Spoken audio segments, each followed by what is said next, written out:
أعوذ بالله من الشيطان الرجيم وإن طائفتان من المؤمنين اقتتلوا فأصلحوا بينهما فإن بغت إحداهما على الأخرى فقاتلوا التي تبغي حتى تفيء إلى أمر الله فإن فاءت فأصلحوا بينهما بالعدل وأقسطوا إن الله يحب المقسطين إنما المؤمنون إخوة فأصلحوا بين أخويكم واتقوا الله لعلكم ترحمون رب اشرح لي صدري ويسر لي أمري واحلل عقدة من لساني يفقه قولي اللهم ثبتنا عند الموت بلا إله إلا الله والحمد لله والصلاة والسلام على رسول الله ثم أما بعد السلام عليكم ورحمة الله وبركاته. Inshallah ta'ala, we're covering a couple of ayats from Surah Al-Hujurat today on the subject of reconciliation between Muslims. It is not an alien phenomenon to the Muslim community that fights occur between Muslims and rifts and disunity occurs between Muslims. And Muslims living in the West are no exception. We tend to point the finger at the Muslims living in the rest of the world and say, look, they're divided by sectarianism and they're fighting each other and they hate each other and all of this stuff. And yet the same drama happens in our masajid. So we're no exception. Now Allah Azza wa Jal gives us beautiful counsel in these ayat about how to avoid and how to reconcile. If it occurs, how to reconcile these situations. And the advice is, appropriately, the best word I have for it, it's divine advice. It's such profound advice that if it's taken, really there's no room left for any fitna to remain among Muslims. Also, these are ayat that expose the miracle of the Quran in Allah's choice of words. That the choice of the words in these ayat and that Allah constructs the sentences is so perfect and so incredible that you're left with no choice but to say this can only be the word of Allah Azza wa Jal. So we'll explore both angles of this ayah, inshallah ta'ala. So Allah subhanahu wa ta'ala says in Surah Al-Hujurat, وَإِن طَائِفَتَانِ مِنَ الْمُؤْمِنِينَ اقْتَتَلُوا. If two groups, طَائِفَتَان, from out of the believers, fight one another, اقْتَتَلُوا. Now those of you that know a little bit of Arabic, I'm going to share something with you, and those of you that don't, I want you to feel bad about it, so that you have to learn Arabic. There was an Orientalist, a French Orientalist, that actually wrote about this ayah and said that this is grammatically incorrect. That the Arabic in this ayah is grammatically incorrect. And the reason he said this, again for those of you who know a little bit of Arabic, this is Jumla Ismiya. Even though it's Jumla Shartiya with an in the beginning, it's Jumla Ismiya. And in Jumla Ismiya you have Mubtada and then you have what? Those of you who know. You have Khabar. Okay. Now, in Jumla Ismiya, if you have an ism, if you have in simple words, if you have a noun, the verb or the fi'l you have to use, it has to be consistent in terms of gender and in terms of number, both. Allah says, طَائِفَتَانِ. And to make it as simple as possible, طَائِفَتَانِ means two groups. Two groups. And since طَائِفَتَانِ is feminine, the Arabic word should have been اقتتلتا.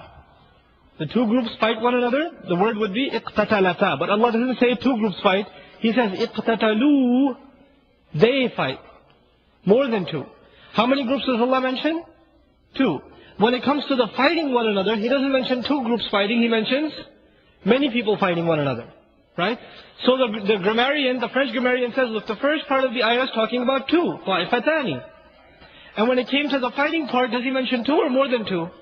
He mentions more than two. And then when He's done talking about that, He says, فَأَصْلِحُوا, not بَيْنَهُمْ, but He says بَيْنَهُمَا. Between both of them, He comes back to two. So the ayah starts with two groups, that statement ends with two groups. But in the middle there's more than two. How come? So He calls this a grammatical mistake. But look at the beauty of this ayah. Let's look at the brief meaning. Who's fighting? If Allah says if two groups fight, but two groups of whom? Of the believers. Before the fighting occurs, there's one group of Muslims and there's the other group of Muslims. They're on opposite sides of the battlefield. So you can tell this is group A and this is group B. But what's the flag on either side? What does it say? It says La ilaha illallah. When they take a break from the fighting, what do? Both sides. They pray. The same way or different ways? The same way. When they're running towards the enemy, what are they screaming? Takbir. Right? Before the fighting began, it's clearly two groups. Once the unfortunate fighting begins, once it begins, does it look like two groups anymore? Because they're the same group. It's really Muslims, mu'mineen even, Allah says. So it's one big tragedy of individuals fighting one another. One ummah and infighting within it. So it's not iqtatalata, it is iqtatalu, the plural. And then when the fighting stops and you have to make reconciliation between the groups, then you have to separate the groups. So you know this party had this agenda and that party had that agenda. So they're back to two again. So Allah says, فَأَصْلِحُوا بَيْنَهُمَا, between both of them. But look at another thing here. You know, when Muslims fight one another, one group says, we are the true believers and the other people are munafiq. That's why we're fighting them. We are on Islam and they are all on fisq. They're corrupt. They're not true believers. That's why we're fighting them. Isn't that true? And you know what? Both sides are saying the same thing. This side of the Muslims is saying, we're the mu'mineen. The other side is saying, we're the mu'mineen. And Allah Azza wa Jalla says, وَإِن طَائِفَتَانِ مِنَ الْمُؤْمِنِينَ. If two groups from who? From the mu'mineen. So what has Allah done, subhanahu wa ta'ala? He has given us the injunction to give both sides the benefit of the doubt. You can't say these are the right ones and these are the wrong ones. Not yet. For now, they are all considered mu'mineen, if they fight one another. And then فَأَصْلِحُوا, then you have to do something. You have to cause reconciliation. You have to make reconciliation. So you have to make the fighting stop and make peace between them. Now the person who makes peace between them is also a Muslim. A kafir is not going to come and make peace between Muslims. Who's going to make the peace? A Muslim. So if a Muslim comes and he feels that one side is true believers, and the other side, they're not that Muslim. When he makes reconciliation, is he going to be biased? Absolutely. Unless he is convinced that on both sides there is what? True believers. Mu'mineen on both sides. Then he can be fair. If he doesn't think that way, then he cannot be fair. So Allah says, وَإِن طَائِفَتَانِ مِنَ الْمُؤْمِنِينَ اقْتَتَلُوا فَأَصْلِحُوا بَيْنَهُمَا. And now you make reconciliation between them. Then Allah Azza wa Jalla says, فَإِن بَغَتْ إِحْدَاهُمَا عَلَى الْأُخْرَى. After you bring the two parties together and you say, what is your problem? And you say, what is your problem? Okay, we have this evidence that this happened and your group did this and your group did this. And you document everything and all the proofs are laid out. And after that, negotiations are done, compromises are made, and there's some resolution. Okay, let the fighting stop. We'll compromise 2 points. You compromise 2 points. Let's shake hands on it. It's done. فَأَصْلِحُوا بَيْنَهُمَا. After you do the reconciliation, sometimes what happens is one party leaves the meeting or the convention where the peace was made, the resolution was passed. They leave that gathering and they say, you know what? I don't know. I think we were dealt a short hand. We need to seek justice still. This is no peace. They didn't open their mouth in the meeting. When did they open their mouth? After the meeting. After the meeting. And so after the meeting, they raise the fitna again and they start the fighting one more time. One of these two groups. So Allah says, فَإِن بَغَتْ إِحْدَاهُمَا عَلَى الْأُخْرَى. If one of them rebels against the other. This is now called rebellion. Rebellion against what? The resolution, the islah that was made. So Allah says, فَقَاتِلُوا الَّذِي تَبْغِي. Then all of you, the reconciler, the one who was making peace between them, was neutral or one-sided? He was neutral. And the side that didn't violate the treaty. Now they become two parties against one party. Now you have to fight that third party that violated the treaty. You know, a lot of times when there's conflict between two Muslims, or two Muslim groups, or two, in masajid there's drama all the time. Not this one, inshallah, but masajid all over the country, I've seen plenty of drama, right? And what happens is you have two groups of Muslims, and they make peace between them. And they shake hands and their hugs and all of this stuff. And they leave this meeting and one of them picks up the fire and lights it again. And then everybody says, you know what? Let's just leave them alone. We don't make the situation any worse. The people say, don't make the situation any worse. So yes, they're being bad, but you know what? We can't do anything about it. If we say anything, it'll make the matters worse. Allah Azza wa Jalla says, if one of them rebels, if one of them violates the treaty that was openly made, then everybody else has to get together and get on their case. So it's not between Group A and Group B anymore.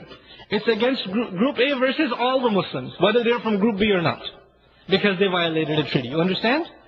If you don't do this, the fitna will remain. If you do this, the fitna will be crushed. But now look at the words.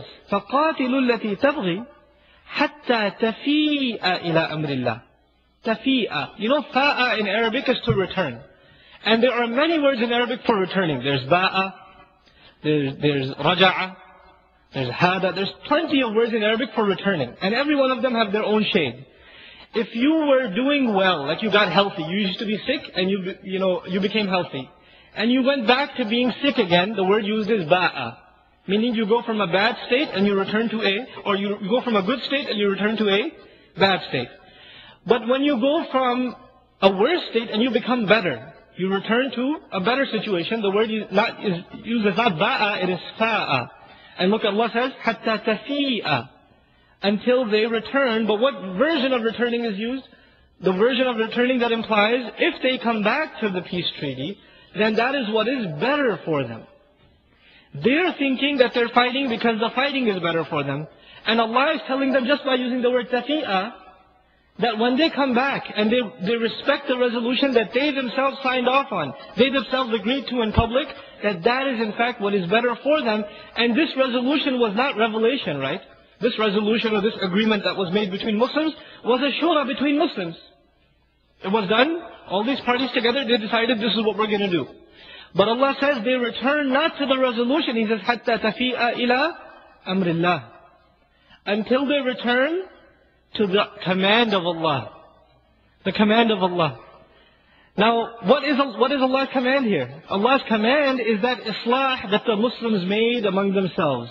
Now that became part of the command of Allah. So you have to come back to it. It's a religious obligation. حَتَّى تَفِيءَ إِلَىٰ أَمْرِ اللَّهِ. SubhanAllah, look at the injunction. The institution in our deen to protect us from going into worse and worse scenarios of infighting. And then look at the final words really get you. Allah Azza wa Jalla says, فَإِنْ فَاءَتْ, if in fact, they violated the treaty and everybody got on their case and they said, okay fine, we're coming back to the treaty. We're coming back and respecting the original resolution. Once they've rebelled, everybody's got a bad taste in their mouth. And they're thinking, these people can't be trusted. Remember what they did 2 months ago? Remember what they did last year? They started fitna last. Now they're saying they're okay, but we know they're not really okay. So when you don't trust someone, and when you say they're not worthy of your trust, what you are saying in between the lines is they are not true believers, right? And how did the ayat begin, the conflict? What do you have to assume on both sides? True belief. Iman. So they say we're coming back and we're going to respect the resolutions that were made, the reconciliation that was passed. You have to give them benefit of the doubt. فَإِنْ فَاءَتْ فَأَصْلِحُوا. Then if they come back, then make reconciliation. Don't say, no, you can't be trusted. We can't take your word anymore. This happens, this is real life. When people like that come back, you say, how can we trust them? They have a bad track record. Allah is speaking about a people who have a bad track record. فَإِنْ بَغَتْ إِحْدَاهُمَا عَلَى الْأُخْرَى. The bad track record has already been mentioned. Despite that, you give them benefit of the doubt. But then you make sure of one more thing. See, Allah doesn't want us to fall into this gullible situation where we say everybody's brothers, let's just trust one another. Because the Muslim, he doesn't trip by the same, fall into the same snake hole twice. Right? The Muslim is wiser than that. And the ahkam of Allah have wisdom more than that. So when Allah calls us to make reconciliation, again He adds some words. فَأَصْلِحُوا بَيْنَهُمَا بِالْعَدْلِ وَأَقْسِطُوا. Then make reconciliation between them with two things. He says, make reconciliation between them, reconcile between them with adl. Adl. Have you heard this word adl before? It means justice. And then he says, وَأَقْسِطُوا. Comes from the word qist. You know what qist means in English? It also means justice. He says, فَأَصْلِحُوا بَيْنَهُمَا بِالْعَدْلِ وَأَقْسِطُوا. He doesn't say, فَأَصْلِحُوا بَيْنَهُمَا بِالْعَدْلِ وَأَعْدِلُوا. Or he doesn't say, فَأَصْلِحُوا بَيْنَهُمَا بِالْقِسْطِ وَأَقْسِطُوا. He uses two different words. He uses adl once and qist the other time. It's very important to understand this. In English, you read the translation and it says, reconcile between them with justice and be fair.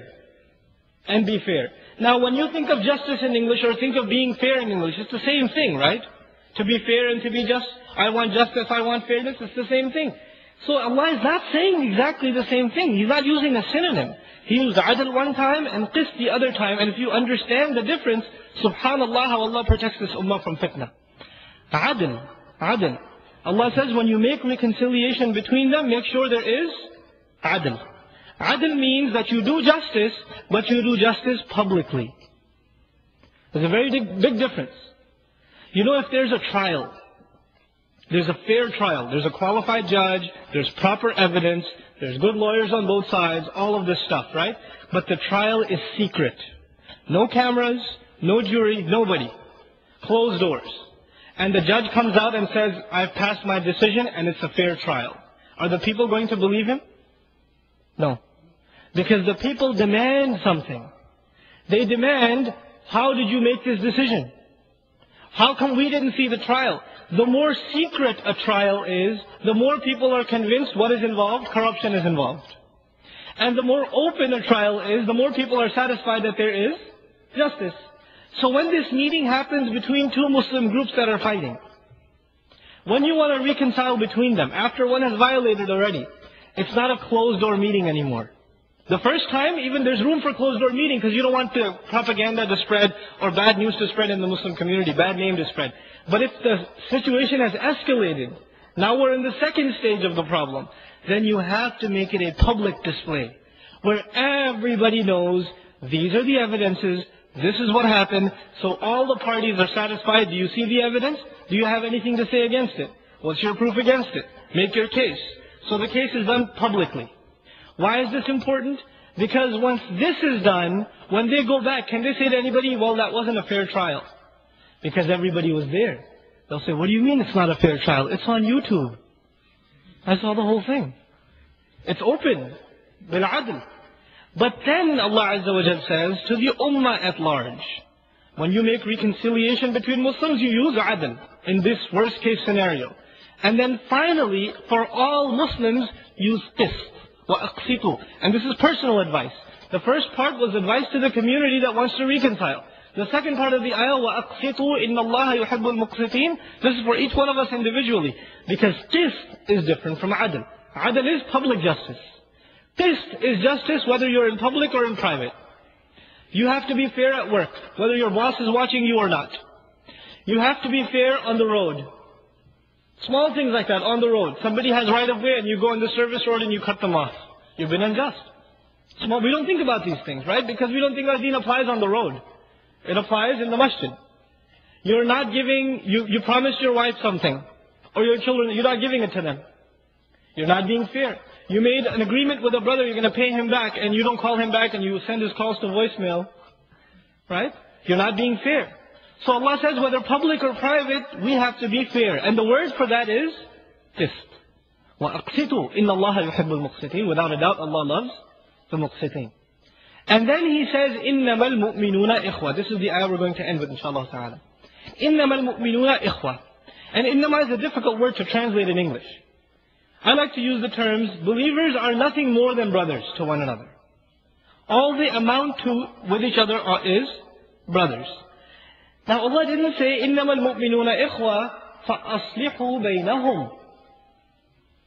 Believers are brothers, so make peace between them. Allah didn't say that. Allah said, true believers, all they are to each other is brothers. فَأَصْلِحُوا بَيْنَ أَخَوَيْكُمْ. Reconcile between your brothers. You know, even the younger kids here, you know the difference between second person and third person? Third person is when you're talking about someone. Second person is when you're talking to someone. When I say he or she, what person is that? I know it's English class, but still. That's third person. When I say you, who is that? Second person. The ayah begins in third person. Believers are brothers. That's all they are. Believers are brothers. This is third person. But then Allah says, make peace between your brothers. What person is that? Second person. There's a big change from the beginning of the ayah to the middle of the ayah. How so? Because you know in this surah, beforehand, Allah Azza wa Jal says, وَلَكِنَّ اللَّهَ حَبَّبَ إِلَيْكُمُ الْإِيمَانِ. Allah has made Iman beloved to you. Iman, Allah has put a love of Iman in all of you. You want to be mu'minun, right? All Muslims, they don't want to be just Muslim. They want to be what? Mu'min. Now Allah is giving us in this ayah a chance to be mu'min. Because what does He say? Believers are what? True. Mu'minun are brothers. You want to be among the brothers, and the brothers are already called mu'minun. Make peace between your brothers. If you are their brothers, what does that make you? Mu'minun. If you make peace between them, you are guaranteed what? Iman. So Allah is giving us this beautiful tip on earning Iman. You want to make sure you're on the side of Iman? You're the one making the peace. You're the one pushing that we need to reconcile. We can't have fighting anymore. We need to bring people together. فَأَصْلِحُوا بَيْنَ أَخَوَيْكُمْ. And then finally, وَاتَّقُوا اللَّهَ لَعَلَّكُمْ تُرْحَمُونَ. Very profound words in which Allah Azza wa Jal ends this ayah. He says, have taqwa of Allah. Have taqwa of Allah Azza wa Jal. Beware of Allah. Be conscious of Allah. Realize Allah's presence. Be in awe of it. Especially when you are making peace talks. Why? Because when the Muslims are talking to each other about a problem, especially about a problem, إِنَّ الشَّيْطَانَ يَنْزَغُ بَيْنَكُمْ وَقُلْ لِعِبَادِي يَقُولُ الَّتِي هِيَ أَحْسَنُ إِنَّ الشَّيْطَانَ يَنْزَغُ بَيْنَكُمْ. Tell my slaves when they talk, speak in the best possible fashion, because without a doubt, Shaitan, he is going to cause friction between you, dissension between you. So when the Muslim speaks to the other Muslim, Shaitan comes and makes you hear something that he didn't say. You know, there's a way in, I can give you a simple example. You ever use instant messaging? You're instant messaging someone and they totally understand something different from what you were saying. They took it a whole other way. And you're like, I didn't mean that at all. And they say, but you used all caps. And it was blinking. So you were yelling at me. Right? So there's, when we communicate with each other, it's a good possibility that when you say something, it's taken the wrong way. Shaitan ensures that when Muslims are trying to make peace between each other, he comes to one side and says, you know what he really meant when he said that? He meant this. I know he didn't say it, but he meant it. I know it. This happens between husband and wife all the time. Right? How was your day? She says. Oh, so you're saying I didn't do any work? This sort of thing. She didn't say that. She said, how was your day? But you're reading it a whole other way. Right? Busy day at work? Oh, you're being sarcastic again? This sort of thing. So what Shaitan does, he causes this friction between brothers. Now who is going to be able to catch on that this is the work of Shaitan? People that have taqwa of Allah Azza wa Jal. So he says, وَاتَّقُوا اللَّهَ لَعَلَّكُمْ تُرْحَمُونَ. Have taqwa of Allah so you can be shown mercy. Look at this incredible advice of Allah Azza wa Jal. If these simple steps were implemented, the biggest problems are not problems anymore. And subhanAllah, in the traditional Muslim societies, you will find murder cases. Murder cases. People come together, they read these ayat together, they reconcile, they make peace, and the justice is passed, and everybody's happy. People can resolve these things in the middle of villages, where they don't know the English alphabet, and they don't know the first thing about computers, and they can apply these ayat and execute justice. And we're living in the modern world. Educated people with high credentials, PhDs, doctorate, professionals, specialized in their fields, and they have fights, and they're fighting like children, and they can't sit down and listen to 2 ayat of Quran before they make peace between each other. Look at the tragedy of our times. Who we call uneducated have much better education than we do. And we're supposed to be the intellectuals of society, right? People that know what they're doing, people that have credentials and knowledge, and look how immorally and how ignorantly we behave. So I pray that Allah Azza wa Jal make us take these ayat as guidance and make them a means of reconciliation between any conflict that may have existed between the brothers. I'll finally end with this piece of advice, which we're going to talk about tomorrow, inshallah. There are 2 principles in Islam, 2 principles that are very praised. There is justice and there's forgiveness. Justice and forgiveness. And justice, the principle of justice in Islam is for everybody else, for mankind. Between the Muslims, what does Allah promote more? He promotes forgiveness. He promotes mercy. And you will look in the history of Islam, the first time Muslims had a major conflict, is when they were going after justice. Before that, they had a tradition of going for what? Forgiveness. So we'll talk about this fine line between justice and forgiveness. Allah says they're both good. So how do you decide between justice and forgiveness? Inshallah ta'ala, we'll have dars on that tomorrow. Barakallahu li wa lakum fil Qur'an al-Hakim wa nafa'ani wa iyyakum bil ayat wa dhikr al-Hakim. Wassalamu alaikum wa rahmatullahi wa barakatuh.